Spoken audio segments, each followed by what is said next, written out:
What is one action today that people can take that can trigger them to unlock a breakthrough in their life tomorrow? Okay, that's a big question. Good question. I think the key word here is trigger. Yes. It's not like 24 hours from now you're going to have made it. But what is the trigger? Because how you begin says a lot about how you'll finish. Okay?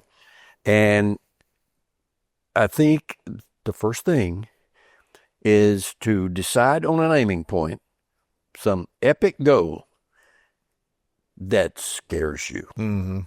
Something that you really have fire in your heart about. Is your goal. It's not somebody else's goal for you. It's not a should goal or an ought to goal. It's a my heart goal. And that sets the stage for everything that follows.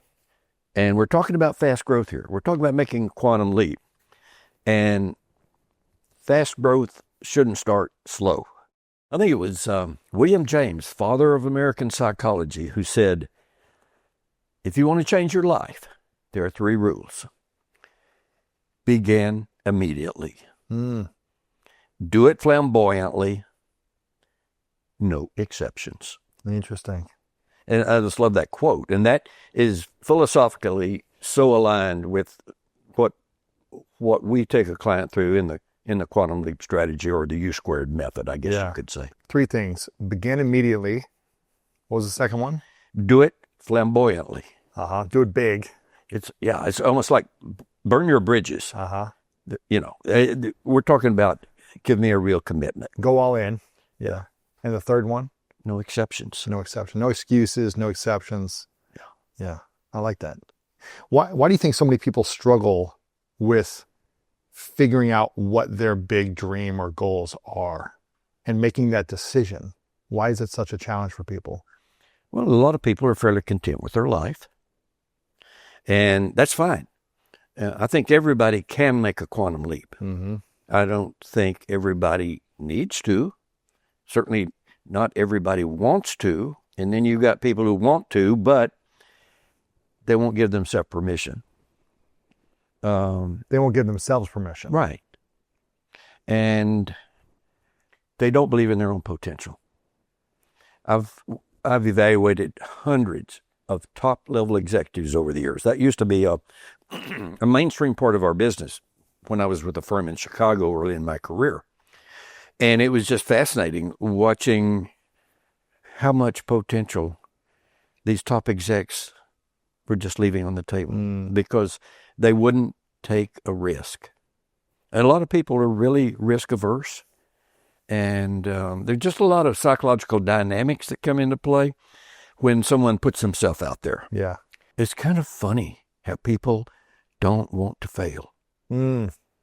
They can't take the punishment of failure. They don't want to be embarrassed, humiliated, lose money. And I think it was Alfred Adler, who was a contemporary of Sigmund Freud, one of the legendary psychologists from back when. And one of his quotes I love so much, he said, one of your biggest mistakes in life will be that you take too many precautions. And I see that all the time. If you start to make a quantum leap, you're triggering a new set of dynamics. You're going to deal with a new set of problems. I mean, you're kind of going into a fog of ambiguity. This is a place you hadn't been before. We're not talking about incremental change. We're talking about major change. Skipping rungs on the achievement ladder kind of thing. And you kind of open with talking about the Lucky You book. And really, it's funny how this idea of, well, I want to achieve big goals, I want to succeed, okay? Well, luck kind of needs to come into the picture. Because you're probably going to need luck on your side if you're going to do, if you're going to swing for the fences. Yes. I want to get into luck here in a minute, but I'm curious first about what you think the biggest traps or mistakes that keep people from accomplishing their goals. Okay, good. They think too small. Think too small. Most people carry their goals around in their head. And it's a little too vague. It's not quite specific enough. They don't write it down. Gail Matthews, psychologist, she did this study, this piece of her research, and she found that the simple act of writing down your goal, writing it down, getting it on paper, getting it on your laptop or whatever, that alone increased your chances of success with that goal by 43%. Come on. Really? Yeah. Wow. It just somehow it makes it so much more real. But I guess it's kind of like some people, if they just make a daily to-do list for themselves, they're more productive the next day. Yeah, writing down what you want to do tomorrow, you're more likely to go do those things tomorrow. Rather than just thinking about all the things in your mind, I have to do these 20 things tomorrow. Maybe you do one or two if you just think about it. Yeah. As opposed to getting it down and then saying step by step, here's what I'm going to do. Yeah. It's interesting. So it's almost like making a goal list like you would your to-do list. You write a to-do list of the things you need to do today or tomorrow, and then hopefully you can get through those things. But most of us don't write a goal list. Yeah. Where we're going to get through our goals or pursue our goals and then figure out what's the game plan and how do we get to accomplish this. Yeah. Another mistake. Yep. People look around and when they're trying to decide on what their goal is going to be, they think in terms of what will the world allow me to do? And that really puts boundaries on it. Instead of thinking, what do I want to do? What am I willing to commit to and make happen? It's a very different game. All the time I see people, they say, I read your book, U Squared, or I read the Quantum Leap Strategy, which is its companion handbook. It's kind of the sequel to U Squared. Well, I want to make a quantum leap. It's time. I've been kind of flatlined. I've hit a wall, whatever. And they make they set an incremental goal, though. And because they think they've got to know how to get there. If you set a quantum leap goal, if you pick a worthy enough target, you don't know how to get there. Yeah. It should scare you. Yeah. And the thing about it is, everything, you've made quantum leaps before. Every human being has. And the most simple example I love to give, and it proves that everybody's done this before, is when you went from crawling to walking. Yeah. You can't crawl fast enough. You can't play that crawling game good enough to become a walker. In fact, it's a different set. It's a different technique. It's a different set of moves. And it's the same thing when you go from walking to running, or from walking, running, whatever, to riding a bicycle. All of those things. To driving a car. Or Yeah. And, okay, so what's interesting about any of those things is, okay, so how did you pull off the success in that particular move, whichever it was? You failed again and again and again. And people are afraid to fail. Because failing feels like losing. And I hate losing. You know that movie, Moneyball? Yes. Great movie. It's a great movie. And Brad Pitt in that movie, there's a scene where he's in somewhere, not in the locker room, but some of their quarters around the locker room and everything. And he's talking to 2 or 3 of the players. And one of them is named Chavi. And they're talking and he says, I hate losing, Chavi. I hate losing. I hate losing more than I even want to win. And it's different. Yeah. You know? And it kind of reminds me, that's so true. Winning's great.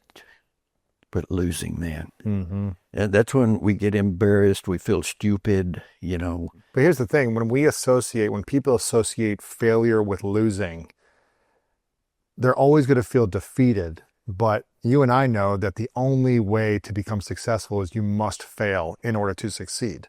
So how do we rewire our minds or reshape it, knowing that failure is part of the process of success, and it doesn't equal failure being we are losers personally? Yeah. I think that, I guess there are several things that we can do. First of all, is just stopping for a minute and thinking in our own mind, you know, any major change or any new skill I picked up in my life. I mean, learning to eat. Look at the mess a kid makes, you know. I mean, they just wreck the floor around them when they're learning to eat. The kid doesn't care. The kid has just got, you know, the kid wanting to walk, the crawler wanting to walk. Well, they start trying to walk and they bang themselves up. They fall. They cry. They get a bruise, maybe scraped here and there. But they're not thinking embarrassment. They're not even thinking about it as failure. They're just thinking about it. It didn't work. Okay. And they try again. And they keep learning and they get there. And that's it's kind of the same thing whether you're trying to learn some new computer skill or some new athletic sport, you know, whatever. And so I think part of it is just starting with this idea that failure belongs in the process. If you're not failing, that's the biggest mistake of all. Because you've stabilized, you've leveled off. You're playing it safe. You're playing it safe. There's this old Chinese proverb that says, failure is the mother of all success. And it's so true. If you think about it, this is what I think throws us. If you think of a continuum, okay? Failure on one end, success on the other end. We think of them as polar opposites, right? Mm-hmm. Which you stop and think, are you telling me then, Lewis, that failure is a key dynamic in my ability to succeed? No, you would say, absolutely. Absolutely. And if you start toward a goal and you're not making some mistakes, then you've aimed too low. Mm-hmm. If you know how to do it, you're not staging a quantum leap for yourself. If you can frame out the game plan, a detailed game plan for this time I'm going to get there, you've aimed too low. Mm-hmm. If you've taken the risk out of it, you've aimed too low. There's just a number of key differences between, I'm just going to set a conventional goal for myself, an incremental goal. Makes sense. It's not scary. I know how to do it, and so forth. 10 things, man, that are just dramatically different. Yeah. It's interesting because there's a great meme that I've seen online for years. That's a photo of a baby trying to walk. I might have mentioned this in the last interview we did, where the meme says, when a child is learning to walk and falls 1,000 times, he or she never thinks to himself, maybe this walking thing isn't for me. Right? He just keeps trying, or she just keeps trying and keeps falling. After the 10th fall, after the, hitting the back of the head 1,000 times, the baby doesn't say, I'm just going to stay on the ground and crawl and keep doing this. It eventually figures out through pain, through crying, through tears. And usually most adults will clap when they fail and say, oh, you almost did it. Yes. You're right. It's like, no one's like, you're a stupid baby. It's like, no one's like shaming the baby when they make a mistake. They're like, yeah, good job. You hit your head and you keep going. There's this encouragement. But as adults, there is more people laughing at them, shaming them, making fun of them when they try to pursue something that looks like they're going from comfort, crawling, to, walking, running in whatever goal or dream they might have. And so maybe there's a psychological shift that happens in society as we age and as we grow older. So how does someone learn how to rewire their mind or reshape this philosophy that failure is the pathway to success. And even though when you were a kid, more people encouraged you, as an adult, you may not get the encouragement. So how does someone learn how to feel empowered internally to support themselves when they're failing hundreds and thousands of times on their path from crawling to sprinting in their quantum leap goal? How do we do that internally? Well, I'll start with, it may not sound like it's internally, but that's where the impact is. Put as much as you can, surround yourself with people who are going to be supportive. Yes. Because they're going to have a heavy influence on you. Mm-hmm. There may be a mentor that would be your wingman through the process. And so when you screw up, fail, get a setback, they say they're right there, reminding you. So that's external stuff, but it's powerful. Yes. The other thing is just try to maintain an optimistic mindset across the board. It is huge, because performance begins inside the brain. Always has, always will. And it's kind of like you got this quarterback in your head, right? You got this quarterback up here calling these plays. And you can just try to say, okay, my quarterback thinks winning. He thinks we're growing, we're getting better. Of course, if your brain's limbic system comes in with all this scary stuff, and then you just you got to discipline your thinking. Mm-hmm. And it's just like disciplining. Here you are, with this big endeavor you're shooting for on the handball thing. Uh-huh. And that takes a lot of discipline. A lot of energy, thought, time, Yes. discipline Yes. for a big quantum leap, trying to go to the Olympics. Yeah. I think that's just wonderful. But most people don't think of doing that same kind of discipline, that kind of regimented training almost for their thinking processes. Yes. It's interesting studies that have been done that said you should, how many positive thoughts you need to have relative to every negative thought. And the last time I was here, we talked about the 5 C words and how this negativity creeps into our head, very pernicious stuff. And most of us, we are oblivious to about 70% of the negative thoughts that are making up the big part of those 50,000 or so thoughts a day we have. And so it's being more mindful of where our mind is, what we're feeding into it. I mean, you can sit down and watch the evening news, and I can just get all stirred up, and I can just see myself going negative. And it's so counterproductive. Yeah.